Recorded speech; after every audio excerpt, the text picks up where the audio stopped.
Hello, in this video I want to show you how to pair your JBL Tune 110BT with the iPhone.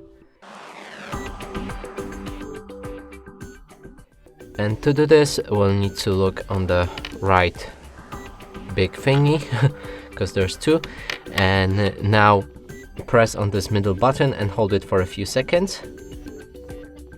It should turn on with, you can see it by the LED lamp right here. Now moving on to our iPhone, we can go and turn on the Bluetooth.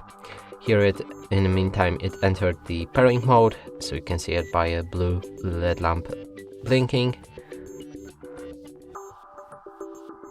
Go for Bluetooth settings, and inside they should show in devices. Click on it, and now they are paired.